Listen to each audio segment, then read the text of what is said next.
Hi there. Welcome to Heart of Homeschooling. I'm Shannon Carpenter. I'm so glad you're joining us today, and I'm so excited to be here. Today, we're going to be talking about droughts and storms in the homeschooling lifestyle. And I'm so excited about this topic, even though it's kind of a sad topic and a challenging topic, but it's a topic that was chosen last fall. And little did I know we would be going through a worldwide pandemic at just the right time this topic came up. So it's pretty exciting. Um, it's as I think about how life is, it's so amazing that God just paves the way for the future like this. And I've always had a huge faith in our Creator. So I'm so excited when I see things happen like this that are already preordained and pre planned. And it just works perfect in His timing. So without further ado, I'm going to share my screen so you can take a look at the slides for today.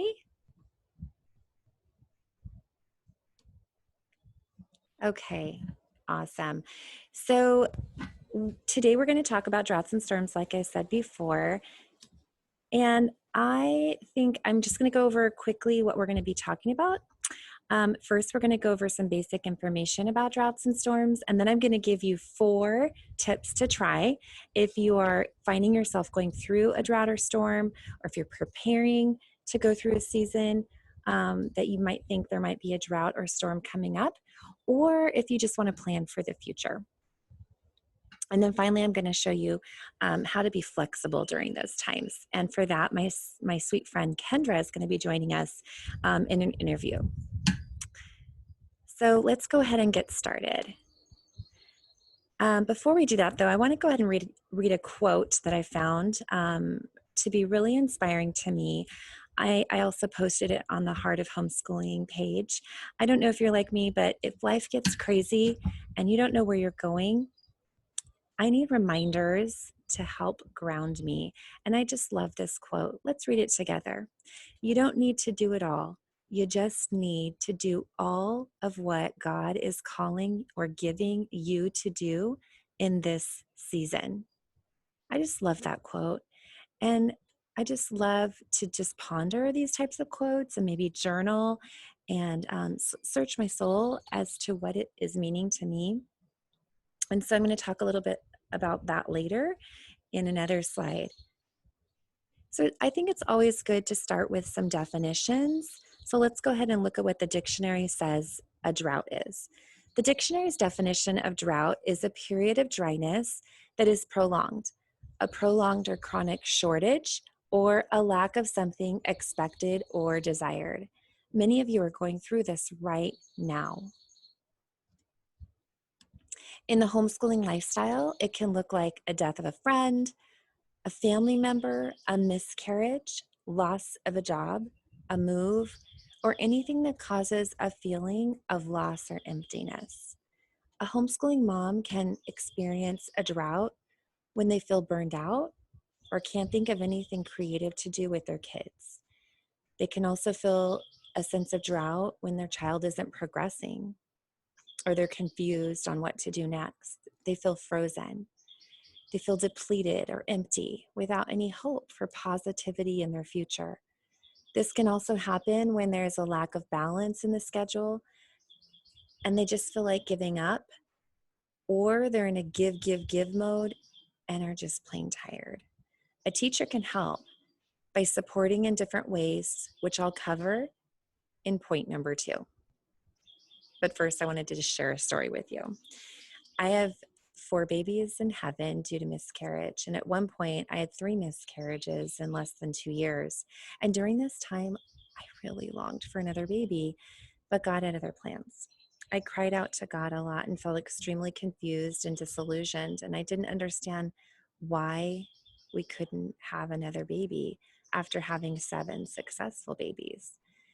It seemed really unfair, and I felt extremely empty inside. And this was a time of drought for me. It felt like I was lost in a hot desert with the sand blowing in my eyes and tears drying up before they fell. I didn't want to do anything. I didn't want to homeschool. And I wasn't depressed, but I was confused each day and just empty. And it affected my attitude each day. As a result, life felt chaotic and disorganized, and it was hard to get up in the morning. It really consumed me, and it was really hard to face each day. My hope was missing, and I felt things were really chaotic and out of control. Okay, so what is a storm? According to the dictionary, a storm is a serious disturbance of any element of nature, a disturbed or agitated state, or a sudden or violent commotion. So basically, a drought is an absence of something, and a storm is excess of something. In the homeschooling lifestyle, a storm might look like a sudden change that happens to the routine, such as a new baby, or a new stage in life, or a child not understanding a concept, or even adding new classes or curriculum to your life can sometimes cause storms. The feeling of overwhelm or even chaos, that it feels like it will never end. Surprisingly, with each new baby we had, I didn't have a huge feeling of overwhelm or like it was a big storm. But when we moved from Santa Cruz, after living there for 16 years, to our new home in the country that we had dreamed about for so long, I sure felt overwhelmed, and I questioned our decision to move over and over again. For over a year, we couldn't sell our Santa Cruz house, so we had 2 mortgages and 7 children to feed, including a 1 and 3-year-old. It was super chaotic, and I had to take a second part-time job in addition to my full-time job and homeschooling and a new home just to make ends meet. Looking back, I was not following God's path, and instead, I was trying to solve the problems that we had created on my own, which is a continual pattern in my life, I'm finding out, and something I personally struggle with. Do you struggle with that? Do you try to solve problems on your own without praying about it first? I did, and I still do today. We came out of it a year and a half later, and our Santa Cruz house finally sold after a long period. But it was a long, drawn-out storm that probably would have been shorter and a lot less painful if I would have just prayed about our finances and waited for God to solve them instead of heaping more burden on my shoulders and trying to solve them myself. Droughts and storms are related to seasons in life when unexpected things happen. And as a homeschooling teacher or mom, you can and will get through them. But what can you do as a teacher or homeschooling mom to prepare and be ready when a storm or drought comes? I'm going to give you 4 tips to try. As a homeschooling mom, you can try these right away. And if you're a homeschooling teacher, I want to encourage you to share these with your families. Number 1, have a daily quiet time for inspiration and reflection. Even if you have only 15 minutes, that's enough. Choose an inspirational book or poetry or scripture. It needs to be encouraging and inspirational, and most importantly, positive. This is really important. When my children were younger, I only had 10 or 15 minutes free to dedicate to this time. But now that they are older, I spend at least an hour in quiet time and reflection. During this time, I read my Bible, I pray, and I journal. You might be wondering what I journal. Each day is different, but I write down whatever comes to mind so that I can look back and see how my life has changed. I also write down words and reminders for myself and my family. This time is an anchor of emotional well-being for the rest of my day. Number 2, get your home organized. This is going to look different for everybody, but basically, you need to figure out what works for you and apply some organizational tips to your home. I've got some great news. I love to help people with organization, and I've been doing this a while. We've moved 7 times since having 7 children, and we've homeschooled through all those years. Homeschooling can be messy, and having kids can be even messier. So if you need help with organization, please join me in a workshop I will be having in May. All you have to do is sign up on Sign Up Genius, and I'll email you the invite. Go to signupgenius.com and search Heart of Homeschooling Organizational Workshop and go ahead and sign up. There's only 100 spaces, so sign up now. We'll be covering decluttering, scheduling, 4 simple things to do each day, how to tidy small spaces, 6 steps to daily homeschooling, and I'll be giving you a 16-day challenge. Okay, tip number 3 is make an educational plan. We talked about this in Module 7, so please revisit that module if you need a refresher or if you need a reminder of how to create an educational plan. But really quickly, I will show you 2 basic examples. And this example is what I do each summer when planning out my year for my TK through 8 kiddos. It's pretty simple because not a lot changes. And I recommend dividing it up with the subjects going across and the months of the year going down in that first column. And then basically you just fill in each box with what you're going to be covering each month in that specific subject area.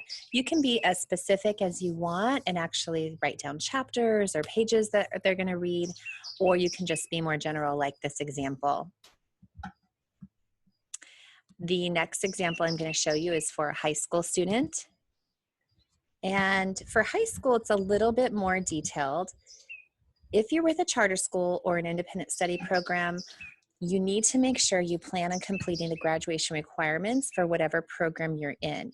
And then you just fill in your plan based on when you want your child to take the required courses, or if they're taking classes outside your home with a vendor or concurrent enrollment at a junior college or university, you want to go ahead and fill that in as well. This is a blank form that I have as part of our resources on Heart of Homeschooling, and you can use it and print it out. Or if you're in a program, they may provide a form they already have for their program. Either way, you want to go ahead and fill in as much as you can so you have a framework to draw from when you're deciding what you want to do with your high school student. All of our high school students in our family have taken CLEP tests as part of their high school courses, as well as concurrent enrollment in a university to go ahead and get a head start on college credit if that was part of their plan. So I highly recommend looking into that, and I'm going to have another video later on just talking about the details of CLEP testing and how you can really save a lot of money for college if your child is on the college path. And that's basically it, the 2 ed plans I wanted to show you. Again, if you have some more questions or you want to know more about creating an ed plan, I highly recommend going back to our video 7 last month, where I talked in more detail about creating an educational plan. So the next thing I wanted to talk about is the 4th tip, and that is creating a daily schedule. You want to make sure first, before you go ahead and create a daily schedule, that you get family input. I recommend having a family meeting and talking with your older children especially, and getting their input, your husband as well, on how to create a daily schedule. You want to make sure you have plenty of time for rest and relaxation for everyone within the schedule as well. Add time for socialization too. Be easy on yourself and don't overcommit, especially if you're new to homeschooling. Homeschooling is about investing in your family, and that takes time. You want to leave lots of margin, lots of room to have those precious moments that just happen spontaneously. Develop a routine so when you are in a drought or heading into a drought or a storm or anything that's going to cause stress on your schedule, that you have this routine in place. What I'm showing you now is an example of our daily schedule that we've worked on pretty well this year, and things have changed as our lifestyle has changed. And so we add a few tweaks here and there, but this has been our daily basic structure that we followed this year. And you can see I do it by the hour. Some families do their schedules by the half hour. Some family schedules look different depending on the day.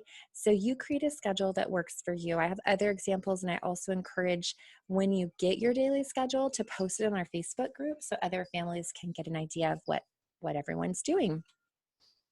I'm actually loving this period that we're in right now with the COVID-19 because it's causing our family to do activities that they have not even tried before, because we don't have classes. And so I see my kiddos bike riding and going on hikes together, going running together, going down the zip line in our field. It's just been a really, really fun thing to see them exploring in ways that they don't normally do.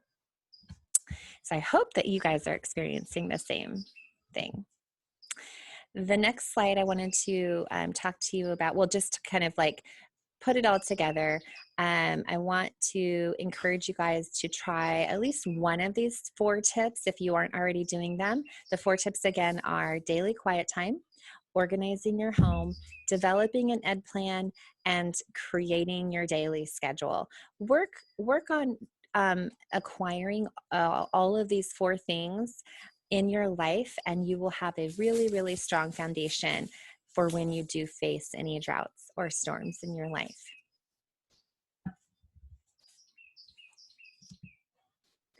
Now I'm so excited to welcome my sweet friend Kendra to our Heart of Homeschooling webinar. Kendra has 4 kiddos aged 4, 6, 12, and 14, and she lives on a beautiful property in the country with horses, cows, goats, and chickens. She loves homeschooling and she loves her family. Kendra is joining us to talk about storms in the homeschooling lifestyle. So let's go ahead and welcome her. Okay, I have my friend Kendra here. Thanks for joining us, Kendra. And we're gonna continue talking about droughts and storms. And I thought I'd ask her a couple questions and just have her share a little bit about her story and her homeschooling lifestyle. So thanks so much for joining us. I'm excited to join you. This will be fun. Yes. Okay, so Kendra, tell us a little bit about a time you've experienced either a drought or storm in your homeschooling lifestyle. I pick a drought. Not a drought, sorry. I don't know that I go through droughts with my personality that I'm like, okay, that's not working, something new.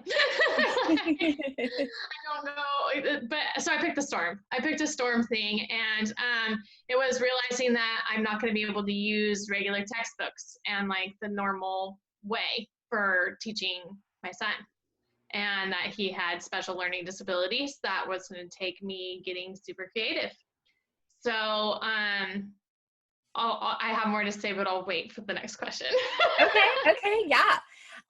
So you've talked about that you're talking about a storm with your son specifically. So what are 1 or 2 or even more things that did you do to get through that time?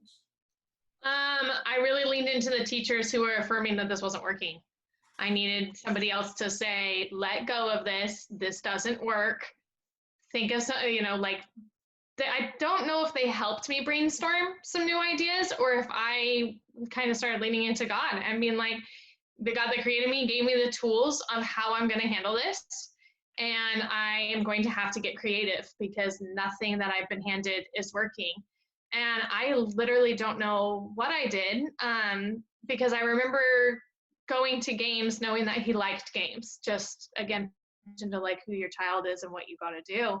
And so I tried games, and within games, I learned that he needed things to be categorized in a certain way.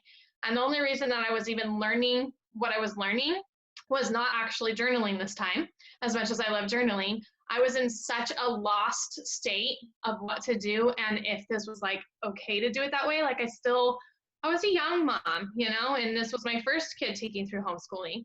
So to need somebody's approval to say like, yeah, you're doing it right, it's okay, when there really is no right way, was really hard for me to let go of in the beginning.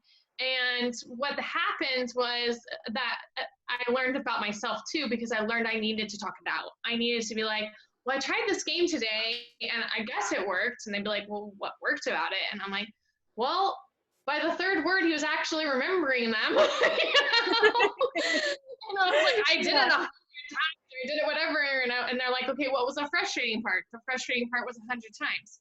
Okay, so, like it was people trying to take the time to ask the right questions so I knew what I should be asking myself. Is this still frustrating? Is this working? Is this growing? Is this another thing to throw out? And just, I guess, I'm going to go back to using your words of storm, of like embracing that storm. Like, this is just a situation. And especially if you're like in a boat and the water keeps coming in and you're like, all right, I got 1 bucket and I threw it out. I'm 1 less water bucket out. That's sort of what it felt like for a while, till I figured out more of who he was. And every time I was able to conquer 1 more bucket out of the boat, that we weren't feeling like we're sinking in tears all the time, the more I could be like, all right, I guess this is how it works now, Yeah, it sounds like you had some, I'm going off the questions now because it sounds like you had some really awesome experiences with maybe a couple teachers or maybe just one that had the right questions to ask to give you that encouragement so that you did feel confident to take the next step or continue doing what you're doing, which is so, so important to have that. Yeah, I figured I don't really know how it works, but if this was for teachers to help even embrace other homeschool teachers, or if this is for a homeschooler, like taking that time to just say it's not all one way, and what could I do to ask the right questions, because that's something I'm getting from a lot of people who are wanting to switch to homeschool. I don't know how to ask the right questions. And so just planting those in so that as I got more courage to go on my own and figure it out for each thing, I'd say, is this working? Is this more frustrating? Is he actually even retaining any of this? You know, and is it happening in a fun way or a fight? And how to evaluate how it's going. Yeah. And I would even take it one step further because I'm sure there might be some people watching this that aren't with a charter school possibly or have a teacher support.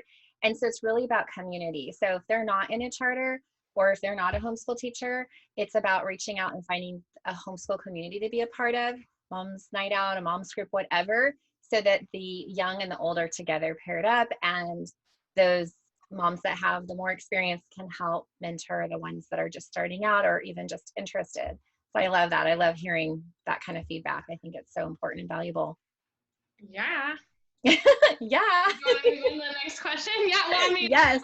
on and on about our amazing homeschool night that we have, and like we stay up till 2 a.m. because we have to get this stuff out because we have to talk about it. Yes.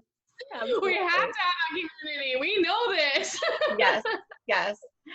Okay. Regarding this period in your life, did you do anything to prepare, or could you have done anything to prepare for that period in your life? Yeah, this was a fun one. No. If it taught me anything, it taught me to be more flexible. If anything, it showed me that I could be headed in the wrong direction and that the storms and the trials were going to be a blessing because they interrupted the way and they left me with no other option but trying a new way. So I think it taught me to be flexible and say, like, I can go with a plan, but that plan, when it's not working, I need to be able to say, it's not working. So that is exactly why I wanted to have you on today, because I knew that you would give anyone watching this video a different perspective than traditional answers to that question. So I love your answer. Perfect. Last question, what did you learn for the future? Probably same answer or similar. Right, yeah, it was to plan with an open heart and an open mind. It wasn't, if it's not working, to make the changes and be able to tell myself, this is not for me. I think that's been a really hard thing for me to be okay with saying, because I'll watch other friends who they'll be like, oh, this curriculum's so amazing, it's working for me, and it's so good because it does this and this, and I'm like, that sounds so amazing, and then I'm like, I can't be that. I have to remember that even though that's working for them, that's not my lifestyle, and that's not the way that my kids learned, and that's not even, some of it's really, really structured, and that's why I was like, I hope she kept in mind that I make up most of my curriculum. Ask me about how I play a different curriculum because yeah. I'll go on the seasons of the time. So like we've been doing Shakespeare right now, and the kids are like, I didn't know how they'd like it or not like it. So I did not pick the next curriculum of what I'm going to go into, because had they really loved it, I'd be like, sweet, let's dive even further into poetry and why Shakespeare works like this and novel writing and all this. And they both were like, no. And I love Shakespeare, so it wasn't coming from a time that I wasn't like passionate about what I was teaching. I'm like, guys, this is so funny, it's so great, it's so this. And even Dustin told me today that Shakespeare was a writer like me, that he actually made up most of those words.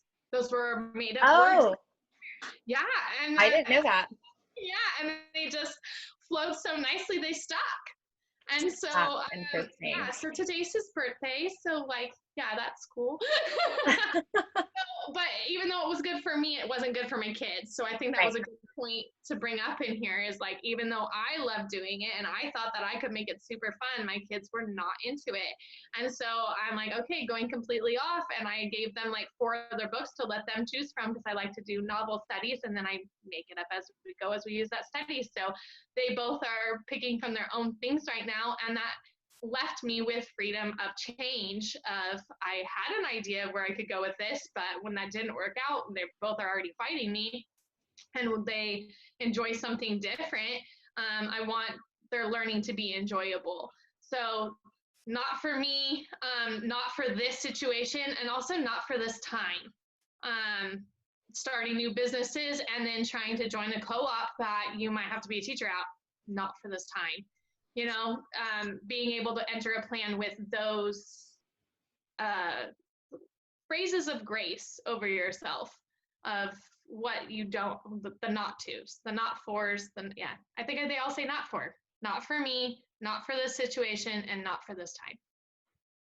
That's beautiful. And I think it's a great way to close. I think what I'm getting from what you're saying is in the storms, be flexible, be ready for whatever your family needs, because it's about your kids, it's about you as a family, and just giving yourself to them. You know, that's what Yeah. we do as homeschooling moms. Yeah, you had when you said, "Does that work for you?" I realized that you meant, "Does that work for me?" The questions, not "Did it work for me?" To go with me. Yes. I wrote an answer for that also. Oh, that is so funny. Oh, yes, I see that. Yeah, so I said there was a catch-22 of flexible and unplanned, but what do we say most? The unplanned moments is where God shows up the most, that we can rely on the fact that I'm leaving room for the other things in life that are really being created. So Love it. Thank you so much for taking the time to join us today. Appreciate you so much. it was fun. Okay, we'll see you later.